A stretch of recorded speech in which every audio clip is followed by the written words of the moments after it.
போன களை எடுத்து இதனால என்னென்ன பயன்கள்னு பார்த்தோன்னா இப்போ நார்மலாக வந்து போட மாட்டாங்க பொம்பளைங்க போட்டு வந்து களை எடுப்பீங்கல்ல ஒரு நாள் பார்த்தா 200 ரூபாய் வாங்குவாங்க. ஆம்பளைங்க பார்த்தா 400 வாங்குவாங்க. ஒரு ஏக்கருக்கு பார்த்தோன்னா வந்து 2500 செலவு வருது. இது நீங்கள் வாங்கினீங்க பார்த்தோன்னா 1500 சொல்லலாம். ஒரு கரையும் பண்ண இது மெயின்டெனன்ஸ் எதுவும் எதுவும் பண்ண தேவையில்ல. ஆனால் 2500 செலவு கம்மி பண்ணலாங்க. அது நேரத்தை மிச்சப்படுத்தணும்னு சொல்லுவாங்க. இது களை எடுக்கிறதுனால என்ன பயன்னா நெல்லுக்கு என்னென்ன பயன்னா அந்த களையை அறுத்து அந்த நிலத்துல வந்து உழுதுது. என்ன டிராக்டர் மாதிரி பண்ணுது. அடுத்த நிலத்தில் உழுதுனால வந்து திரும்பி வந்து களை வந்து பறத்தல்னு சொல்லுவாங்க.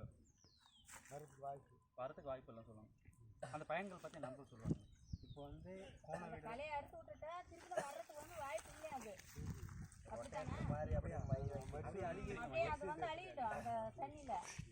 இப்போ வந்து எஸ்ஆர்ஐ பற்றி நண்பர் சொன்னார். அது எவ்வளோ சென்டிமீட்டர் இது ஒரு பயன் என்னென்னா இது வந்து நம்ம வயலில் விழுந்தோம்னா அது பழைய வேரெலாம் கட் ஆகிட்டு புது வேர் வரும். அந்த புது வேர் என்ன பயன்னா நிறைய வந்து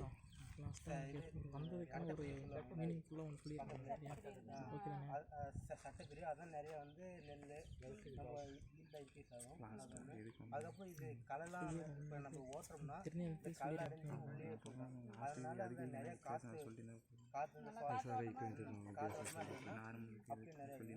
அதுவும் இது ஒரு முக்கியமான என்னன்னா அந்த லேபர் சார்ஜ் நம்ம வந்து கூலி வேலை செய்யணுங்களா இப்போ வந்து ஒரு ஏக்கர் 10 பேர் வேணால் நம்ம காலையில் இருந்தோம்னா 2 பேர் பிடிச்சோம்னா முடிச்சிடலாம். இது மோஸ்ட்லி என்னன்னா இது காசு கம்பெனிக்கான ஒரு கட் பண்ணி கொடுக்க மாட்டியா? பேஸ் பண்ணி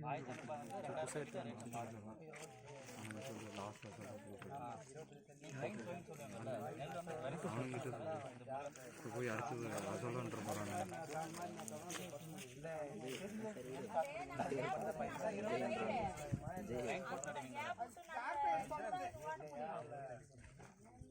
நீங்கள் எப்படி பண்ணுறீங்களா? இயற்கை மூலம் பண்ணலாம். இயற்கை மூலமாக பண்ணால் அப்படியே பண்ணலாங்க. செயற்கையில் பண்ணலாம். நாங்கள் வந்து இது மட்டும் தான் சொல்கிறோம். இது ஒரு இது அப்போ தான் இதை கலை இதை ஓட்டினா எல்லாம் குறைவாக ரெண்டுத்துலையுமே பண்ணலாம். உரம் போடுறதுனால அதிகமாக பாதி